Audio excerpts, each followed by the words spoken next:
Live from the National News Studio, Sri Lanka.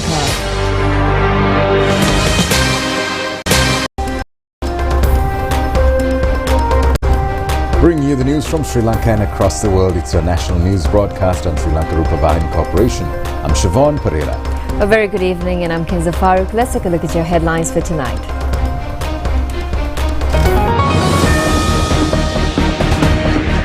Special transport services until tomorrow for people returning after visiting hometowns. The QR system for petrol vehicles is to be reinstated starting midnight tonight. The Indian Vice President will arrive in the island tomorrow on a two-day official visit. A letter of demand sent to a private media channel regarding the character defamation of Minister K.D. Lalkantha. Criminal gang member Raju brought to the island, interrogated under a 72-hour detention order. The heat index in many districts is expected to be at a caution level tomorrow. The Strait of Hormuz closed down again few hours after opening.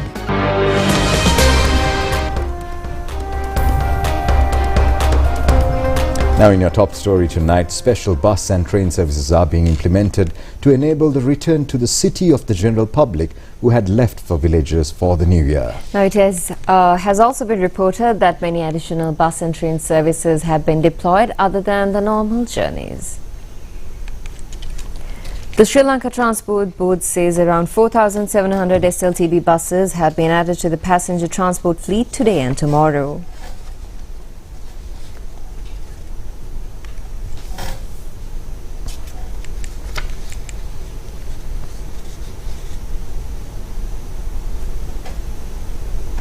Chief Operations Officer SLTB Sankavira Surya stated that they had made all necessary arrangements for the required number of buses for people to return to Colombo.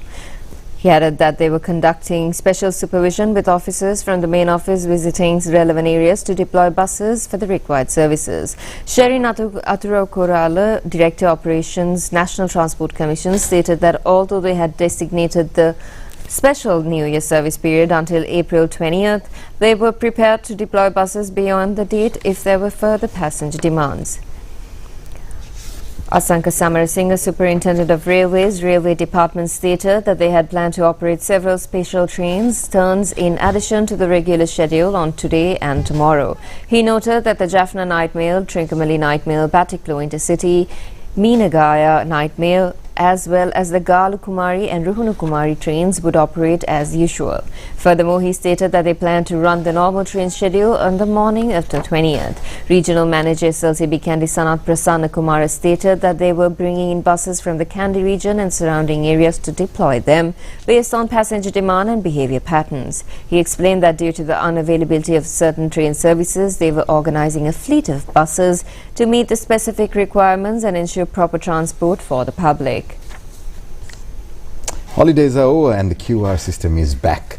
The Ceylon Petroleum Corporation states that the QR system for petrol vehicles will be re-implemented starting from midnight today. Accordingly, fuel quotas for petrol vehicles will be granted as previously. The implementation of the QR system for issuing fuel to petrol vehicles was temporarily suspended from midnight on the 11th due to the festive season. Accordingly, starting from midnight today, fuel will be issued for all vehicles solely under the QR system following the odd-even method. Now in other news, Indian Vice President Sri C.P. Radhakrishnan is scheduled to arrive in the country tomorrow for a two-day official visit. Now to ensure his security and travel convenience, a special traffic plan will be implemented in Colombo on April 19th and 20th. Consequently, traffic flow on several main roads in Colombo will be restricted from time to time. The Vice President is scheduled to arrive at the Katunayake International Airport tomorrow morning. Accordingly, traffic will be restricted tomorrow morning on the Katunayake Expressway. Baseline Road, Borala Junction, Horton Place, Nelumpokuna Roundabout and the roads around Golf Face. During the afternoon and evening, the road from Golf Face to the Presidential Secretariat and the roads around Temple Trees are scheduled to be closed periodically.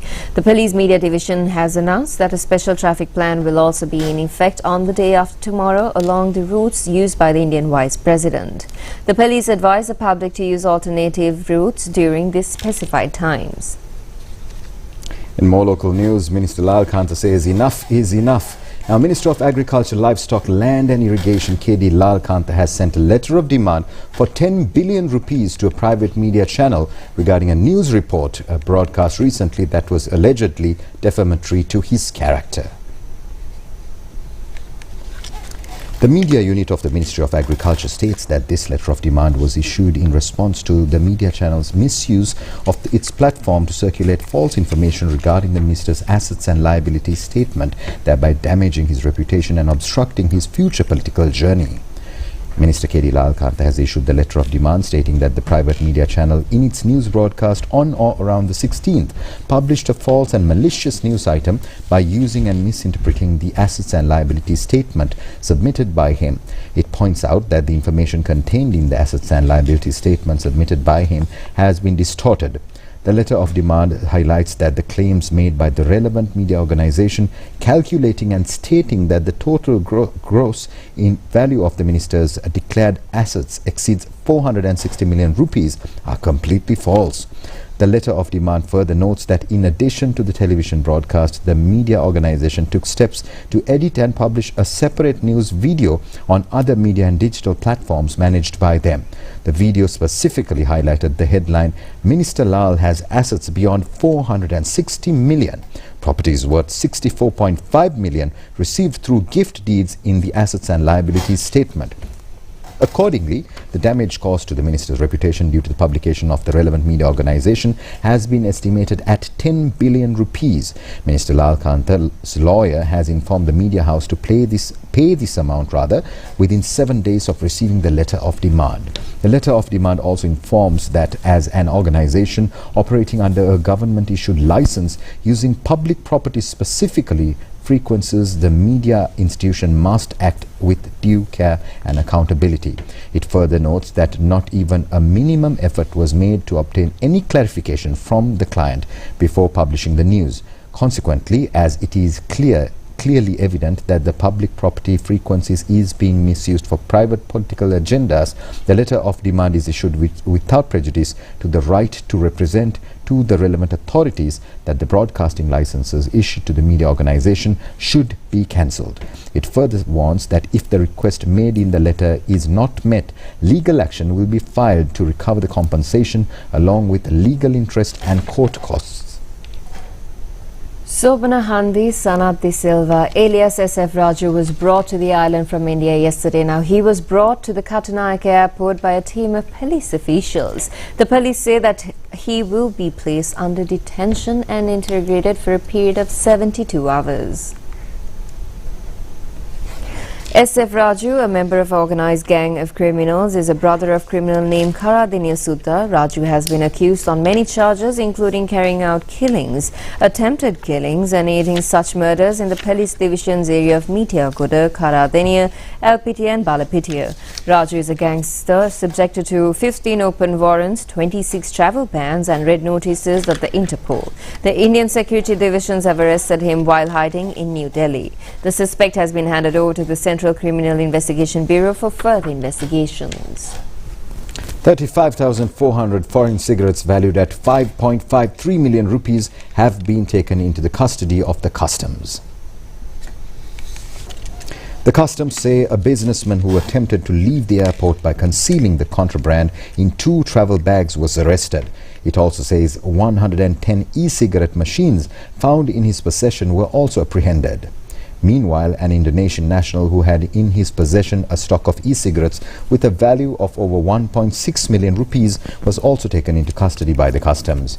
It has also been reported that the suspect had arrived in the island from Jakarta city. Now, 8 Sri Lankan organised criminals are reported to be under arrest in foreign countries. The police says measures are underway to bring back these gangsters to Sri Lanka without delay. Now, police media spokesperson ASP F.U. Woodler has expressed observations in this regard at a media briefing held today. Police media spokesman ASP F.U. Woodler said that during the years 2024, 2025 and 2026, they were able to bring back 32 suspects to Sri Lanka against whom red notices had been issued while they were abroad. He also mentioned that they managed to extradite extradite a particularly notorious organized criminal to Sri Lanka previous night. Additionally, based on the goodwill and mutual trust between the IGP and his counterparts in various countries, 15 other suspects involved in different crimes were brought back to Sri Lanka even without red notices. He further noted that 8 suspects wanted for organized crimes are currently in custody in foreign countries, and operations led by the IGP are underway to bring them back to Sri Lanka as soon as possible. Continuing his statement, he reported that from the 31st of October last year to the present, 1,579 kilograms and 616 grams of heroin have been taken into police custody.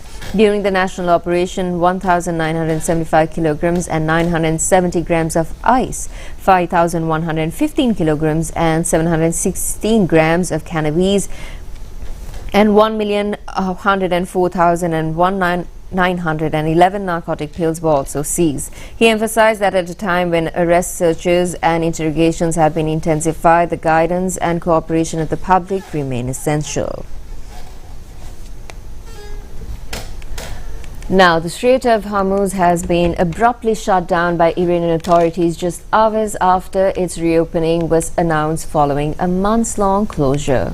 This sudden reversal comes as Tehran and Washington exchange conflicting statements regarding maritime blockades and nuclear concessions.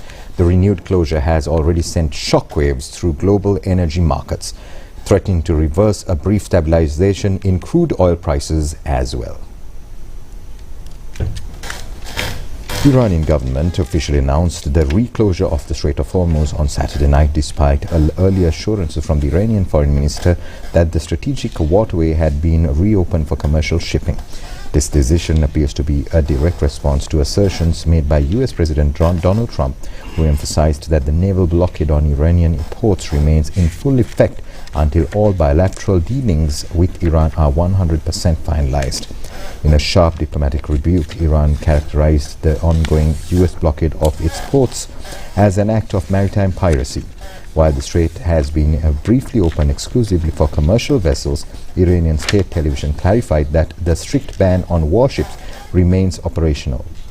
These developments occur against the backdrop of fragile 10-day ceasefire between Lebanon and Israel. Furthermore, representatives from 40 nations led by France and Britain met in Paris to discuss securing freedom of navigation once regional hostilities conclude. The stability of current negotiations is now under significant threat due to the contradicting claims regarding Iran's nuclear stockpile.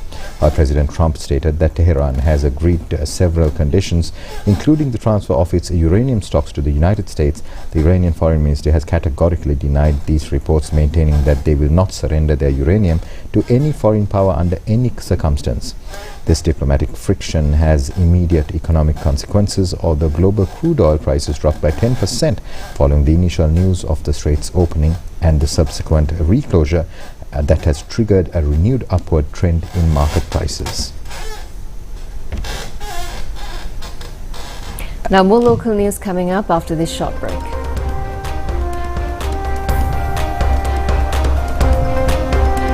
Hot and spicy our fun. Prima Kakumi. Fun Tamai. Live from the National News Studio, Sri Lanka.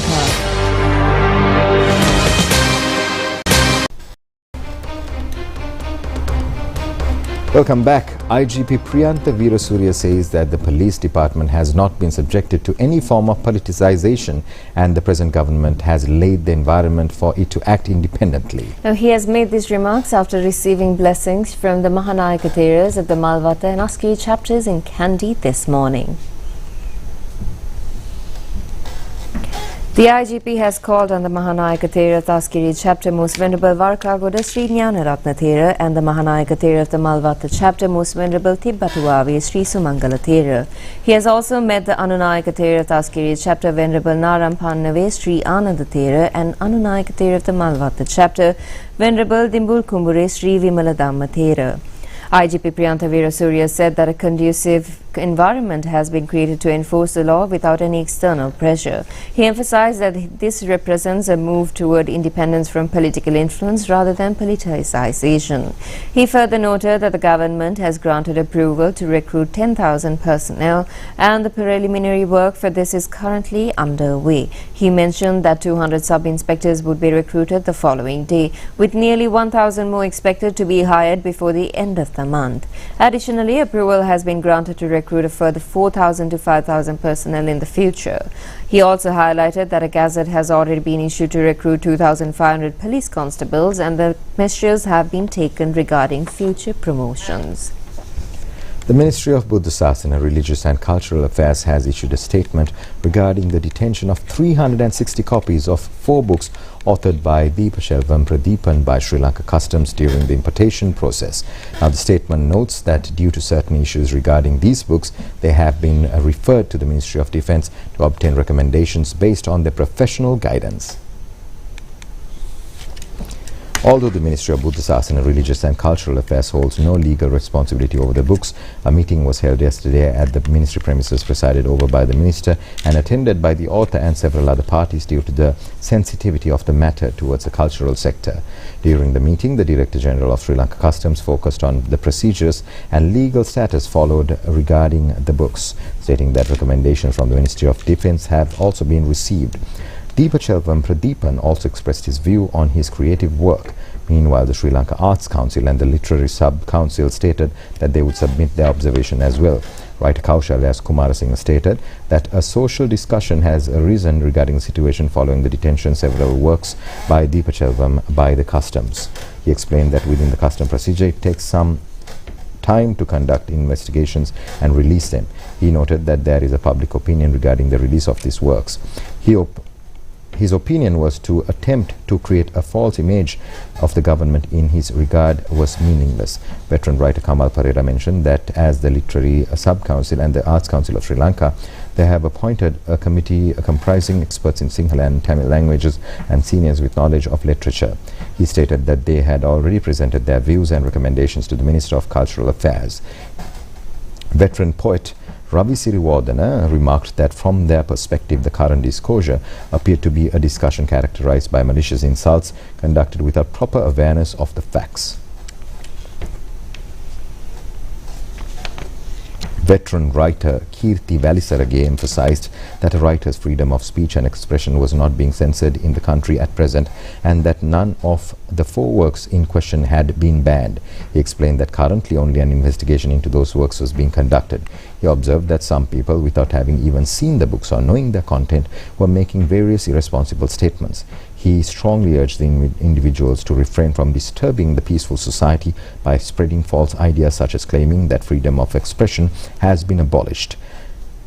He also mentioned that there was no freedom of speech since the previous night was another opinion mentioned and permission from security forces was required to publish a book.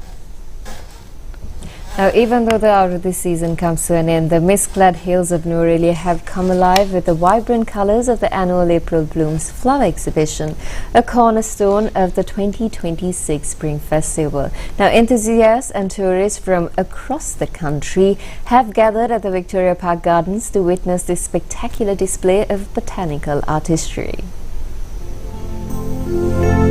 This event, held in collaboration with Sri Lanka Insurance Life, highlights the region's unique climate and its long-standing tradition of horticulture excellence. As the exhibition enters its second day, the grounds are teeming with visitors eager to view the wide variety of floral arrangements and competitive displays. From towering sunflowers and delicate lilies to intricate rose mandalas, the diversity on show has left the public in awe. Several attendees expressed their delight, noting that the sheer variety of flowers, some of which are rarely seen elsewhere in the country, makes the experience truly unforgettable. The festivities are set to culminate later this evening with a grand award ceremony, where the most outstanding floral compositions will be recognized for their creativity and technical skill.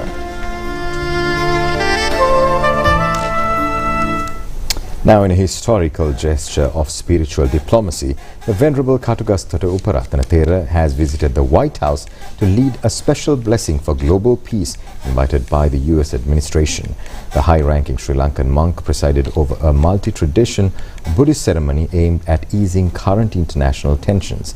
The event highlights the significance of cultural bridge between Sri Lanka and the United States and the Buddhist world during the time of global uncertainty. The ceremony was held yesterday in Washington, brought together monks from Theravada, Mahayana and Vajrayana traditions to invoke blessings for world peace and the American people. Organized by the Presidential Advisor Paula White, the program specifically addressed the ongoing conflicts in the Middle East, seeking a path towards tranquility and stability. The Venerable Katugastata Uparatanathera, who serves as the Chief Sangha of the United States, expressed that this invitation was not just a personal honor, but a profound recognition of Sri Lanka's spiritual heritage. He emphasized that the President's outreach reflects a deep respect for Buddhist principles and a commitment to fostering interfaith harmony. As the session concluded, the Venerable Thera noted that such high-level engagement reinforces the pride of the Sri Lankan community and underscores the administration's trust in Buddhist philosophy as a tool for global reconciliation.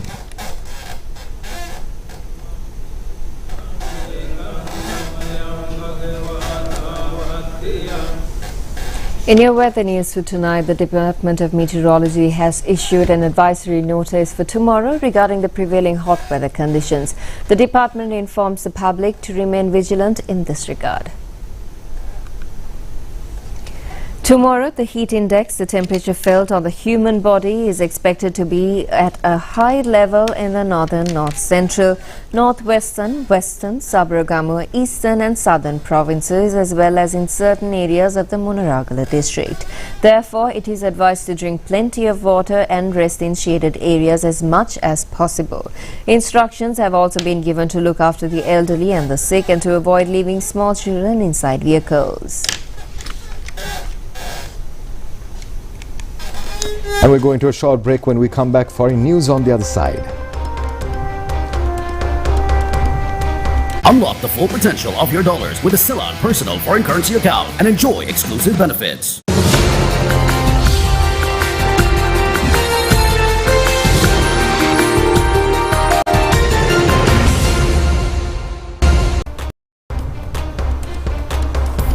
News from abroad: the arrival of spring has painted the Armenian countryside in vibrant hues, such as peach orchards near the village of Kanakut reach peak bloom. Now this annual spectacle transforms the rural landscape into a sea of pink, signaling a critical turning point in the nation's agricultural calendar. Against a dramatic backdrop of snow-capped peaks, the blossoms draw with local and visitors to the heart of the Ararat Valley. Breathtaking aerial footage captured this Thursday reveals endless rows of flowering trees stretching across the valley floor, creating a stark contrast with the winter snow still clinging to the distant mountains. For local farmers, this brief 1 to 2 week window is more than just a scenic display. It is the foundation of a vital industry. Local resident Smart Sayadyan notes that the Ararat peach is world-renowned for its distinct aroma and nutritional value, particularly for the production of high-quality dried fruits. Sayadyan explains that during a successful season, these orchards can be incredibly prolific, with yields reaching up to 8 tons of fruit per hectare. As one of Armenia's premier regions for stone fruit cultivation, the Ararat Valley continues to leverage its unique microclimate to maintain its status as an agricultural powerhouse in the world. Now, Zhejiang has transformed into a high-energy carnival as thousands gather for the 2026 Water Splashing Festival. This traditional New Year celebration has drawn locals and tourists alike for a massive full-throttle cultural event. The tropical prefecture is currently a sea of motion and celebration. The streets of Xizhuangbana were a sea of motion on Wednesday as residents and tourists alike engaged in a full-throttle water battle. Armed with everything from traditional basins and buckets to high-powered water guns, participants spared no one in the spirit of the holiday. For many visitors, the experience was about more than just the spectacle. It was about the immersion into the local culture. A tourist named Cheng described the atmosphere as incredibly welcoming, noting that the happiness of the local community was infectious. Another visitor, Guo, shared that while she arrived alone, the communal nature of the splashing made her feel part of a larger group. Beyond the water fights, the city remained alive with the sounds of traditional music and cultural performances, cementing the festival's status as a vibrant bridge between the Dai people's heritage and modern tourism.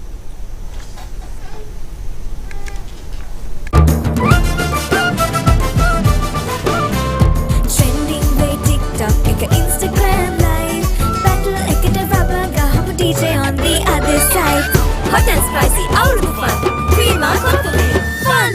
Unlock the full potential of your dollars with a Ceylon personal foreign currency account and enjoy exclusive benefits. Hot and spicy, out of the fun.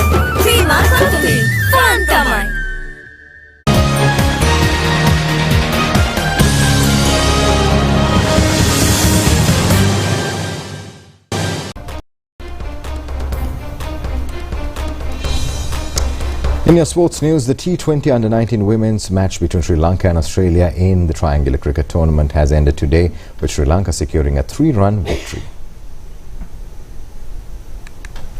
The tournament is being conducted in Australia. The Sri Lankan players batting first were all out for 99 runs in 19 overs and 4 deliveries. Lemansa Tilakaratne scored 35. The Australian team in reply was able to score only 96 runs in 19 overs and 5 deliveries. Alisa Durmedi 25. The best bowling figures for the Sri Lankan team were recorded by Chamudi Praboda, who captured 3 wickets for 22 runs, and Sashni Gimhani, who took 2 wickets for 13 runs.